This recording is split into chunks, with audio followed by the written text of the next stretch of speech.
एक जोडपे आलिशान गाडीतून ममता वृद्धाश्रमात पोहोचतात आणि दरवाजा ठोठावतात. तेव्हा वृद्धाश्रमाचा मॅनेजर म्हणतो, तुम्हाला कोणाला भेटायचं आहे? तुम्हाला मी इथे पहिल्यांदा पाहिलं नाही. पहिली गोष्ट म्हणजे तुम्ही कधीच कोणाला भेटायला इथे आले नाहीत. तेव्हा ती स्त्री आणि पुरुष सांगतात, तुम्ही कोण आहात? आम्हाला उमाजींना भेटायचं आहे. मी उमाजींचा मुलगा आणि त्यांची सून आहे. उमाजी त्या तिथे वर्षानुवर्ष राहतात. त्यांना कोणी कधी भेटायला आलं नाही आणि त्यांनी त्यांच्या मुलाचा किंवा सुनेचा कधीही उल्लेख केला नाही. ठीक आहे, तुम्ही इथे बसा, मी त्यांना पाठवतो. मॅनेजर सर आत जातात आणि उमाजींना वृद्ध स्त्रियांमध्ये बसलेले पाहून आवाज देतात. उमाजी, तुमचा मुलगा आणि सून तुम्हाला भेटू इच्छितात. उमाजी काही वेळ शांत झाली आणि काहीच बोलली नाही. काही वेळाने त्या आपल्या मुलाला भेटायला त्यांच्याजवळ गेल्या. मॅनेजर बाहेर बसून ते काय बोलत आहेत ते समजून घेण्याचा प्रयत्न करत होता. पण बराच वेळ तिथे शांतता पसरली होती. उमाजींनी आपल्या मुलाला आणि सुनेला पाहताच त्यांचे डोळे रागाने लाल पिवळे झाले होते. त्या म्हणाल्या, तुम्ही इथे का आला आहात? मला तुम्हा दोघांचे चेहरे बघायचे नाहीत. त्यामुळे मुलगा अमित म्हणाला, आई आत खोलीत चल, आपण शांतपणे बसून बोलू. आई म्हणाली, आणि आई, तुला या आश्रमातून न्यायला आलो आहोत. तू किती दिवस आमच्यावर रागवणार आहेस? आता जे झाले त्याबद्दल आम्ही तुझी माफी मागतो. आम्हाला खूप लाज वाटते. आता तुला घरी यावंच लागेल. आई, तुला माहिती आहे का, तू आजी झाली आहेस. तुला एक नातू आहे. तुझ्या नातवाला तुझ्या प्रेमापासून आणि आशीर्वादांपासून वंचित ठेवू नकोस. आई, तू कशी आजी आहेस? आई, मला तुझी गरज आहे. तेव्हा सून रेखा म्हणाली, हो आई, आम्हालाही तुमची गरज आहे. आता तुमच्या नातवालाही आजीच्या प्रेमाची गरज आहे. परंतु उमाजी रागवतात आणि आपल्या मुलाला वृद्धाश्रमातून जायला सांगतात. मुलगा शांतपणे तिथून निघून जातो. जेव्हा काही दिवस निघून जातात तो पुन्हा वृद्धाश्रमात फेऱ्या मारतो. यावेळी तो एकटा येतो आणि म्हणतो, आई, माझ्याकडून काही चूक झाली असेल तर मी तुझ्या पाया पडून तुझी माफी मागतो. आता तर उमाजी यांचं रक्त उसळू लागलं. त्या जोरात ओरडायला लागतात, तुला समजत नाही का? मला घरी यायचंच नाही, तरी माझ्या मागे का लागला आहेस? एवढ्या मोठ्या आवाजात बोलतात की खोलीबाहेर बसलेल्या मॅनेजरला सगळं ऐकू येतं. आणि वृद्धाश्रमातील इतर कर्मचारीही मॅनेजरला विचारतात, इथे दररोज कसले नाटक सुरू असते? तेव्हा मॅनेजर साहेब म्हणतात, हा उमाजींचा मुलगा होता. हा उमाजींचा मुलगा आहे. तो रोज त्याच्या आईला घरी न्यायला येतो. पण उमाजी प्रत्येक वेळी त्याला का नकार देतात, मला काही समजत नाही.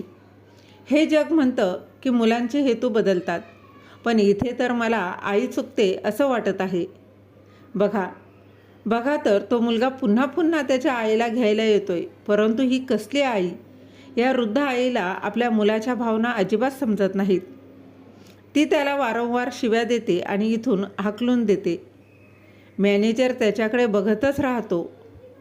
वृद्धाश्रमाचे इतर कर्मचारीही खूप आश्चर्यचकित होतात.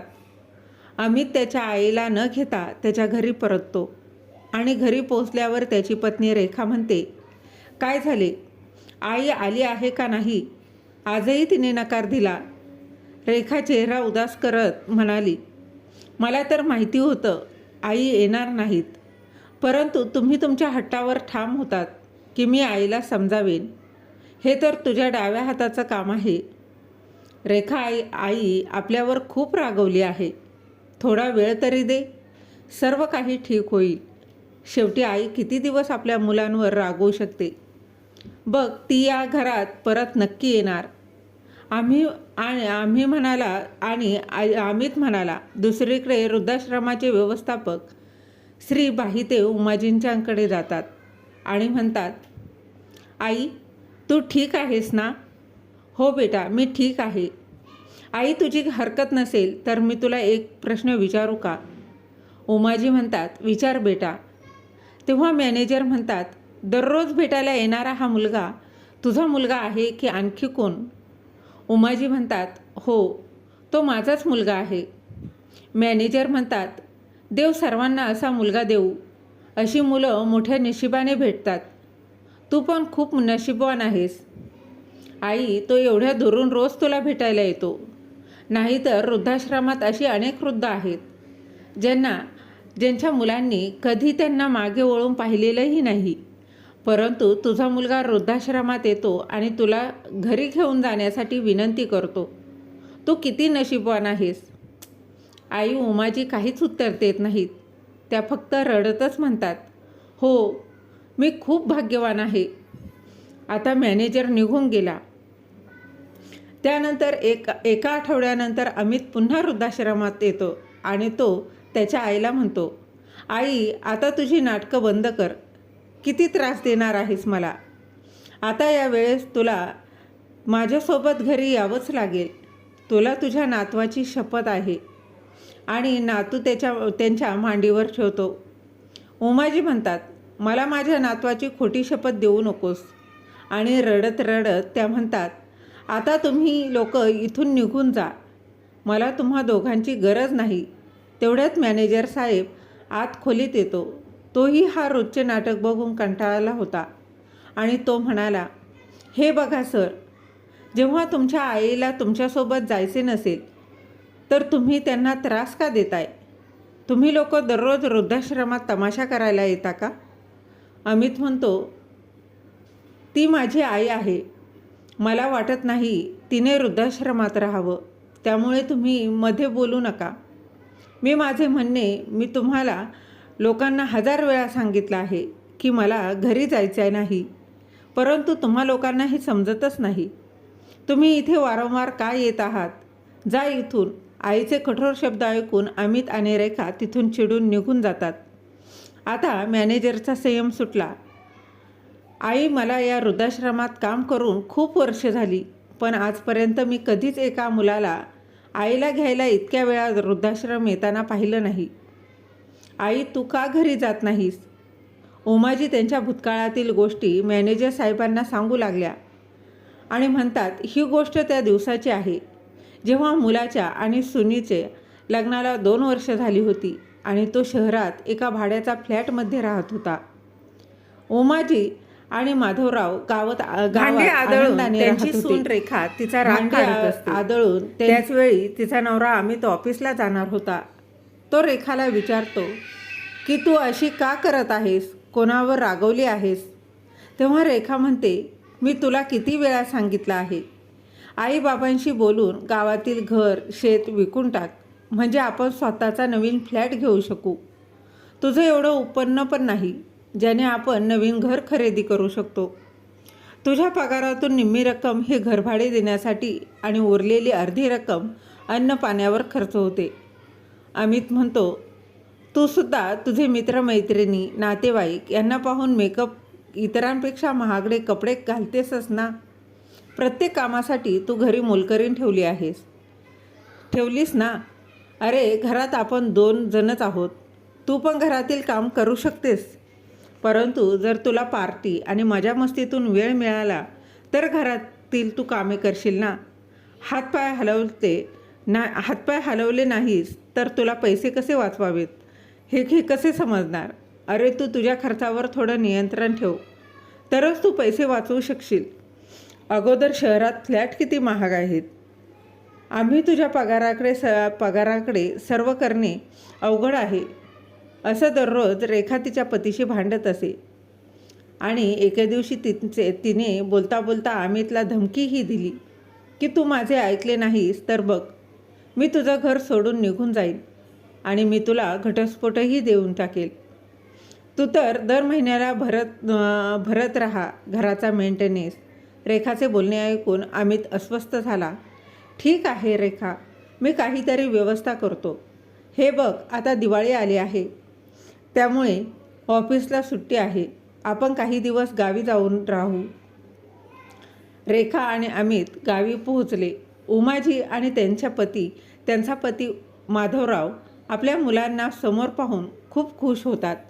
सून घरात येताच मोलकरणीला हकलून दिले आणि म्हटले, अगं आई, आता घरची सून आली आहे, त्यामुळे आता तू घरातील एक चमच्यालाही उचलणार नाहीस. उमाजी म्हणाल्या, सुनबाई, तू प्रवास करून आली आहेस, तू थोडी विश्रांती घे. परंतु रेखाला हे मान्य नव्हतं. तिने किचनमध्ये प्रवेश करून आईबाबांचा आवडता नाश्ता तयार केला आणि सर्वांना प्रेमाने खाऊ घातला. उमाजींचे कपडे धुतले, घरची साफसफाई करणं, इतर कामं ती एकामागोमाग एक करत राहिली आणि हसत राहिली. उमाजींना वाटलं की शहरातली सून असूनही आपली सून किती हुशार आहे. ती मुलींपेक्षा आमची जास्तच काळजी घेत आहे. तर दुसरीकडे उमाजी म्हणाल्या, सुनबाई, तू मोलकरणीला जरी काढून टाकले आहेस, परंतु तुझ्या वडिलांना गुडघेदुखीचा त्रास आहे आणि म्हातारपणी मी पण जास्त काम करू शकत नाही. मला लवकर थकवा जाणवू शकतो, धाप लागते. आई, मी इथं असताना तुम्हाला कशाचीही काळजी करण्याची गरज नाही, रेखा म्हणाली. तेव्हा अमितही म्हणाला, बाबा, तुमची तब्येत ही ठीक नसते तर तुम्हाला पण शेतीची कामं नीट सांभाळता येत नाहीत. आतापासून मी शेतीचे काम बघेन आणि तो शेतात मजुरांच्या जी संख्या वाढवतो. काही दिवसातच पिके चांगली वाढू लागतात.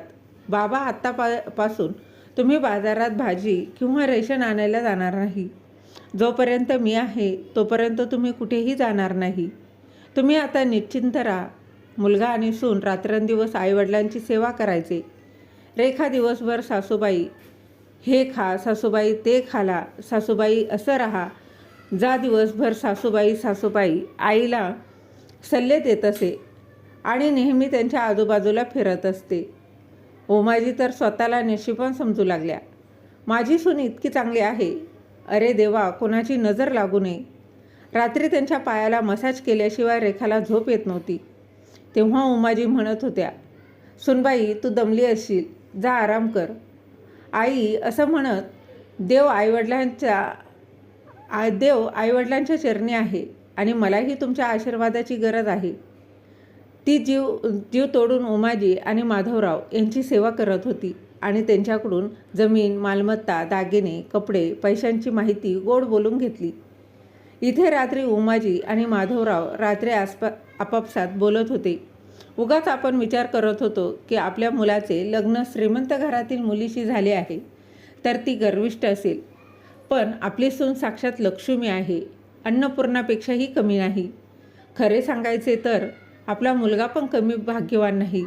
शहरात गेल्यावरही तो अजिबात बदलला नाही. तो पूर्वीपेक्षाही अधिक सुसंस्कृत झाला आहे. एके दिवशी पहाटे शेजारी त्यांच्या घरी आले. तेव्हा रेखाने त्यांचेही स्वागत केले. या सुमित काकू, तुमच्यासाठी काय आणू? तुम्ही चहा घेता की लस्सी सांगा. काका, काय खायचं आहे? तुम्हाला कांदा पकोडे बनवू का? काका, तुमच्यासाठी सांगा ना. काका, आता सुमित काकांचंही मन प्रसन्न झालं. अरे माधव, तुझी सून खूप संस्कारी आणि शहरातील एक सुशिक्षित मुलगी आहे, तरीही तिला मोठ्यांचा खूप आदर करता येतो. खरंच तू खूप भाग्यवान आहेस.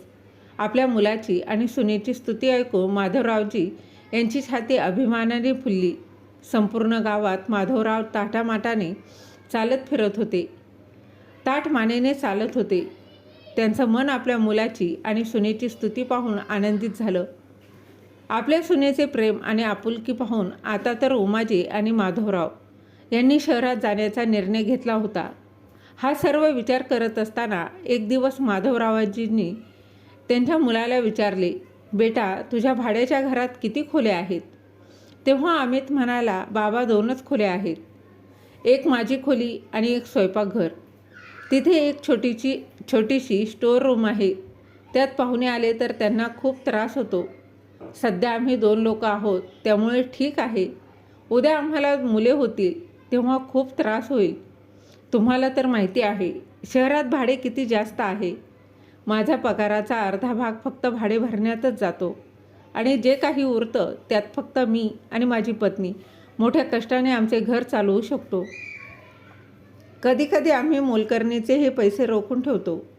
अमितचे दुःखी बोलणे ऐकून माधवरावजी म्हणतात, बेटा, तुला खूप त्रास होत असेल. एक मी विचार करतोय की माझं गावचं घर विकून शहरात चांगलं घर घ्यावं आणि तुझ्या तुम्हा सर्वांबरोबर तिथेच राहावं. सर्वजण मिळून राहिलो तर बरंच वाटेल आणि तुम्हालाही घर मिळेल. हे ऐकून अमितला खूप आनंद झाला, कारण तो याच हेतूने शहरातून गावी आला होता आणि त्याच्या वडिलांनी स्वतः आपल्या भावना व्यक्त केल्या होत्या. पण मला आता फारशी शेती सांभाळता येत नाही. वय पण झाले आहे. या 10 दिवसात तुम्ही दोघांनी आमची मनापासून सेवा केली, त्यामुळे आमचे येणारे म्हातारपणही चांगले पार पडेल. म्हणून आम्ही तुमच्यासोबत राहण्याचा निर्णय घेतला आहे, माधवरावजी म्हणाले. तेव्हा रेखा आणि अमितने मनातील इच्छा पूर्ण होत होती. आनंदामुळे त्यांच्या मनात लाडू फुटत होते. होय बाबा, तुम्ही गावात एकटे राहता, त्यामुळे मलाही तुमची काळजी वाटते. अमित वडिलांच्या पायाजवळ बसतो आणि त्यांचे पाय दाबत म्हणतो, होय बाबा, तुम्ही योग्य निर्णय घेतला आहे. आम्ही तुमची चांगली सेवा करू. बाबा, तुम्ही आमच्याबरोबर शहरात आले तर ही शेती कोण बघणार? मी म्हणतोय तुम्ही शेतीसुद्धा विकून टाका. तुम्ही म्हणाल तर मी गावात जाऊन चांगला खरेदीदार शोधतो आणि शहरात नवीन घर घेण्याचं बघतो. या शेतीला चांगली किंमत मिळाली तर कर, आपलं घर होईल. ठीक आहे बेटा, जसं योग्य वाटतं तसं कर. परंतु मला माझी वडिलोपार्जित शेती विकावीशी वाटत नाही. परंतु तू म्हणत आहेस म्हणून मी विचार करतो. काही दिवसांनी माधवरावांनी आपलं घर आणि शेती विकून शहरात आले. मुलगा आणि सुनेने नवीन फ्लॅट घेतला. तिथे सर्वजण शिफ्ट झाले. 2-4 दिवस रेखा तिच्या सासू सासऱ्यांची मनापासून सेवा करते. एके दिवशी माधवरावजी लिफ्ट घेण्याऐवजी पायऱ्यांवरून खाली जात होते, कारण त्यांना लिफ्ट कशी वापरायची हे माहिती नव्हतं. त्यांना गावात कधीच लिफ्ट दिसली नव्हती. तेव्हाच अचानक एक अघटित घटना घडली. त्यांचा पाय घसरला. ते जोरात पायऱ्यांवरून खाली पडले आणि त्यांच्या पायाला, त्यांच्या हाताला आणि डोक्याला जबर दुखापत झाली. खूप रक्त वाहू लागले. ते एकदम अशक्त झाले होते. मुलाने व सुनेने ओझे समजून त्यांच्यावर उपचार केले. मात्र घरी आल्यावर पाय फ्रॅक्चर झाल्याने ते बेडवरच पडून होते. आता रेखाच्या मनात नाराजी होती की तिने हा फ्लॅट स्वतःच्या आनंदासाठी घेतला आहे का वृद्धांची सेवा करण्यासाठी नाही. त्यावर रेखाने आपले खरे रंग दाखवायला सुरुवात केली. ती फक्त तिच्या मैत्रिणींसोबत किटी पार्ट्यांना जायची, खरेदी करायला जायची आणि कधीकधी रात्रभर घरी देखील येत नसे. उमाजींना घरची सगळी कामं करावी लागायची. त्यांना दम्याचा त्रास होत होता. तरी त्यांना आपल्या पतीला सांभाळून घरातील सर्व कामे करायच्या आणि घरातील भांडी, झाडू आणि फरशी पुसायची कामं पण त्यांनाच करावी लागत होती. जेव्हा रेखा एका घरात असायची तेव्हा ती निमित्त सांगायची, आई, मला डोकेदुखीचा त्रास होत आहे, प्लीज पीठ मळून द्या. आई, माझ्या पायात दुखत आहे, प्लीज मला मसाज करून द्या. सतत काही ना काही बहाणा करून ती करू लागली आणि मुलानेही सुनेला साथ दिली. एके दिवशी रेखा स्वयंपाकघरात गेल्यावर काय विचार करत होती कळेना. तिने भाजी भाकरी बनवली आणि तिने सासऱ्यांना दिली. माधवराव म्हणतात, सुनबाई, भाजीत तेल कमी आणि मीठ पण कमी घाल. मला बीपीचा प्रॉब्लेम आहे. बाबा, तुम्ही शहरात काय आले तर तुमची लायकी दाखवायला लागला. मला असं पण स्वयंपाक करण्याची काय हौस नाही. मी हे सर्व काम करत पण नाही. तुम्ही जास्त बोलले तर उद्यापासून मी स्वयंपाक करणं पण सोडून देईल. रेखा आता खरोखर स्वयंपाक करायचं बंद करते. रेखाने अगोदर घरातील कामं करण्यासाठी 2 मोलकरीण ठेवल्या होत्या. उमाजी आल्यापासून तिने मोलकरणीला कामावरून काढून टाकलं. ती नेहमी ऑनलाईन ऑर्डर करायची. कधी बर्गर, कधी पिझ्झा अशी ऑर्डर करायची. माधवराव आणि उमाजी यांना खायलासुद्धा देत नसे. त्यांना बाहेरचं जेवण, भरपूर तेल, मिरची असलेले पदार्थ खायलासुद्धा आवडत नसे. या स्थितीत बाहेरचे अन्न खाल्ल्याने लवकर आजारी पडतात. तर जर उमाजी किचनमध्ये चहा बनवायला गेल्या तर रेखा दूध संपवून टाकायची आणि कधीकधी त्यांना स्वयंपाकघरात काही करून खाण्यासाठी रेशनसुद्धा ठेवत नसे. स्वतःचं ऐश्वर्य आणि दिखाऊपणाचे जीवन जगू लागली होती. ऑनलाईन खरेदी करणे, तसेच हॉटेलमधून पनीर, तंदुरी मागवून खात होती. घरात काय संपलंय किंवा काय नाही याच्याशी तिला काहीच देणं घेणं नव्हतं. आणि सासू सासरे खात होते शिळी भाकरी आणि गावाकडून आणलेले लोणचे. कधी उमाजी स्वतः उपाशी राहायची. त्या पाणी पिऊन झोपायच्या, परंतु नवऱ्याला भूक लागलेली असेल तर त्यांचं मन रडायला लागायचं. मुलगाही म्हणायचा, आई आता मी काय करू? मी तुझ्या सासू सुनेच्या भांडणात मी पडणार नाही. माधवरावजी यांना आज वाटले की आपण चुकीचा निर्णय तर घेतला नाही ना. त्यांना तो क्षण आठवू लागला जेव्हा ते त्यांच्या मित्राकडे आपली जमीन आणि शेती विकायला गेले होते. त्याने सल्ला दिला होता, माधव, लोक संपत्ती का कमावतात? आपल्या मुलांसाठी आणि सुनांसाठी ना. तुला त्यांच्याजवळ जायचं असेल तर आनंदाने जा. मी तुला नकार देत नाही, कारण कुटुंब असतात कशासाठी? तर एकत्र राहण्यासाठी. परंतु आजकाल मोबाईलवरती आणि वर्तमानपत्रात येतं की एका मुलाने आईला रेल्वे स्टेशनवर सोडलं, आईला निमित्त सांगून घेऊन गेला, तीर्थयात्रा करून आणतो आणि गंगेच्या तीरावर तो आईला एकटीला सोडून आला. म्हणून हे सर्व लक्षात ठेवून तू स्वतःसाठी काही भांडवल साठवून ठेव. पण मी त्याच्या सल्ल्याकडे दुर्लक्ष केलं. मला वाटलं की माझा मुलगा खूप सुसंस्कृत आहे. परंतु आज माझा गैरसमज दूर झाला.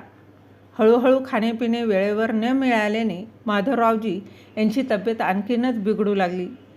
मुलगा आणि सून त्यांच्याकडे डुंकूनही पाहत नव्हते. एके दिवशी उमाजी म्हणाली, बेटा, तुझ्या वडिलांचे औषध संपले आहे, त्यांना हे औषध आणून दे. त्यांची प्रकृती खालावली आहे. त्यांना काल रात्री झोप येत नव्हती.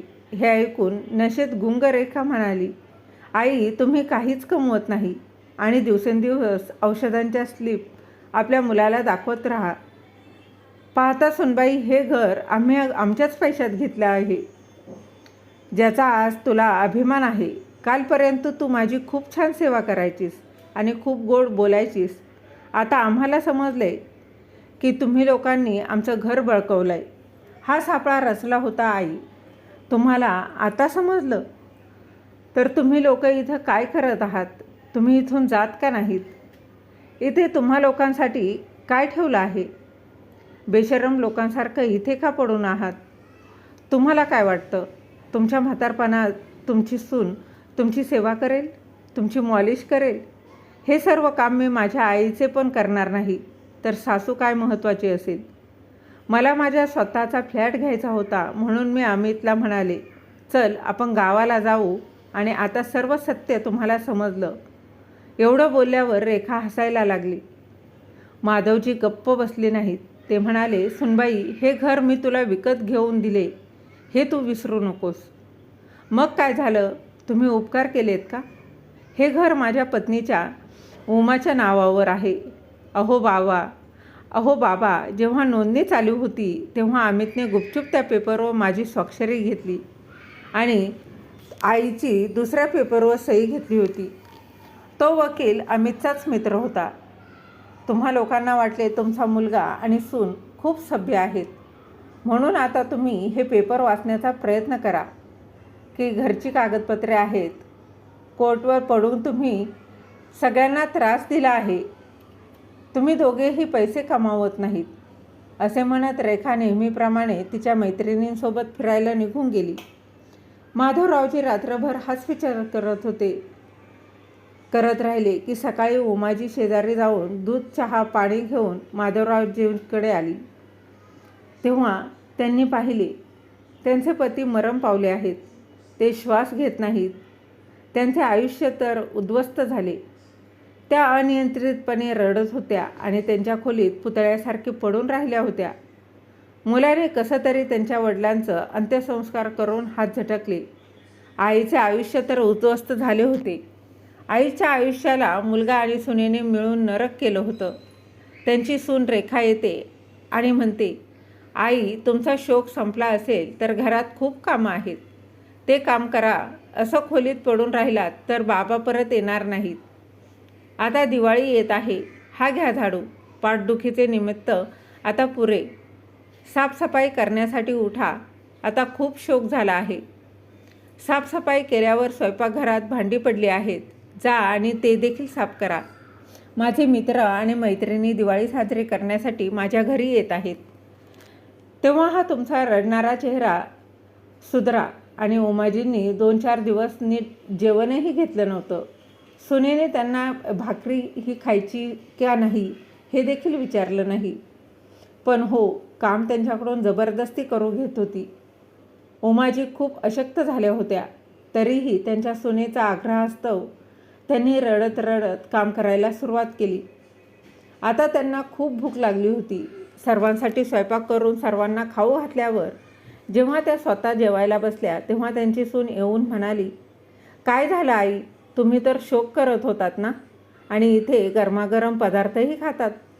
सुनेचे कठोर शब्द ऐकून त्यांची भूक पण मरण पावते. प्रत्येक भाकरीसाठी त्यांना तासनतास वाट पाहावी लागत. तेव्हा त्यांची सून कशी तरी एक भाकरी त्यांना खायला देते. उमाजींना आपल्या पतीशिवाय राहावे असे वाटत नव्हते. आपल्या सुनेच्या घरातून कंटाळलेल्या उमाजी एके दिवशी रात्री गुपचूप वृद्धाश्रमात पळून गेल्या. त्या वृद्धाश्रमात पळून गेल्या कारण त्या घरात त्या मोलकरणी झाल्या होत्या. मुलाने व सुनेने सर्व जमीन व संपत्ती बळकावून त्यांना गरीब केलं होतं. जेव्हा त्या वृद्धाश्रमात पोहोचल्या तेव्हा मुलगा आणि सुनेने त्यांची विचारपूस पण केली नाही आणि भेटायला देखील आले नाही. नंतर काही महिन्यांनी कळलं की रेखा गरोदर आहे, ती आई होणार आहे. आणि जेव्हा तिने 9 महिन्यांच्या मुलाला जन्म दिला तेव्हा मुलगा नेहमी आजारी असायचा. त्यामुळे आता तिला घरात मोलकरणीची गरज भासू लागली. ती नेहमीच पैसे खर्च करायची, त्यामुळे तिच्याकडे तिच्या मुलालाही पालनपोषण करण्यासाठी जास्त बचत देखील नव्हती. तिला घरात एक मोफत मोलकरीण हवी होती, जे रात्रंदिवस आपल्या मुलाची सेवा करेल. आणि मुलगा रात्रभर रडत राहायचा तर रेखा तिच्या मस्तीमध्ये व्यवस्थित असायची. तिला तिच्या मैत्रिणीसोबत आनंद घेता येत नव्हता. तिला बाहेर फिरायला आणि सिनेमा पाहायला पण जाता येत नव्हतं. आजारी मुलाची काळजी घ्यावी का बाहेर फिरायला जावं तिला समजतच नव्हतं. जेव्हा थकल्यावर रेखाने तिच्या सासूला शोध सुरू केला तेव्हा तिची सासू तिला वृद्धाश्रमात असल्याचं समजलं. अमित आणि रेखाने त्यांना वृद्धाश्रमातून घरी आणण्याचा बेत केला. आणि त्यांना वाटलं आईच्या पाया पडून त्यांची माफी मागितली तर आई परत येतील आणि त्यांना फ्रीमध्ये मोलकरीण मिळेल. ते त्यांच्या दुष्ट मनाचा वापर करू लागतात. आईला वारंवार पटवून दिल्यानंतर उमाजी आता आपल्या मुलाला आणि सुनेच्या जाळ्यात अडकणार नाहीत. कारण एकदा एखादी व्यक्ती फसली तर तिला पुन्हा जाणीव होते. ती व्यक्ती पुन्हा पुन्हा स्वतःच्या पायावर कुऱ्हाडी मारत नाही. एवढं बोलून उमाजी मॅनेजरसमोर ढसढसा रडू लागल्या. मॅनेजर साहेबांनी त्यांना सांभाळून घेतलं. आई, तुम्ही तुमच्या जागेवर बरोबर आहात. तुमचा मुलगा आणि सून तुम्हाला वृद्धाश्रमातून नेऊन घरातील मोलकरीण बनवण्याचा विचार करत आहे. त्यामुळे आता त्यांची खैर नाही. त्याचवेळी अमित आणि रेखा त्यांच्या आईला वृद्धाश्रमामधून घरी घेऊन जाण्यासाठी पुन्हा वृद्धाश्रमात येतात. तेव्हा मॅनेजर यावेळी पोलिसांना बोलवतो आणि त्यांना पोलिसांच्या ताब्यात देतो. उमाजींचे वेदनादायक बोलणे ऐकून मॅनेजरलाही खूप वाईट वाटलं. त्यांच्याही डोळ्यात अश्रू आले. मला आई अगोदर वाटलं होतं की इतकी कठोर का आहेस की जे आपल्या मुलाच्या भावना समजू शकत नाही. परंतु मुलगा इतका खाली पडला आहे याची मला अपेक्षा नव्हती. आता मला त्या दोघांच्याही हेतू समजले आहेत. म्हणूनच मित्रांनो, मी पुन्हा पुन्हा सांगते की तुम्ही तुमच्या म्हातारपणासाठी काहीतरी साठवले पाहिजे. म्हातारपणे म्हणजे सर्व आंधळेपणाचे. तुमची सर्व संपत्ती तुमच्या मुलाला आणि सुनेच्या प्रेमापोटी देऊ नका आणि गरज पडल्यास ती रक्कम स्वतःसाठी वापरा. मुलाने आणि सुनेने आईवडिलांच्या प्रेमाचा गैरफायदा घेऊ नका. नाहीतर अशा मुलाला आणि सुनेला नरकयातना भोगाव्या लागतील. मित्रांनो, तुम्हाला काय वाटते? उमाजीने वृद्धाश्रमातून त्यांच्या मुलाच्या घरी न जाणे योग्य आहे की अयोग्य? त्यांनी घेतलेला निर्णय बरोबर आहे ना? या कथेतून इतके कळाले. आईने जर कठोर व्हायचं ठरवलं तर ती कोणत्याही थराला जाऊन कठोर बनतेच. अमितला आणि रेखाला योग्य ती शिक्षा मिळालीच. मित्र आणि मैत्रिणींनो, आजची कथा आवडली असल्यास चॅनल लाईक, शेअर, सबस्क्राईब नक्की करा. आणि कथा पूर्ण ऐकल्याबद्दल आणि वाचल्याबद्दल तुम्हा सर्वांना मनःपूर्वक धन्यवाद.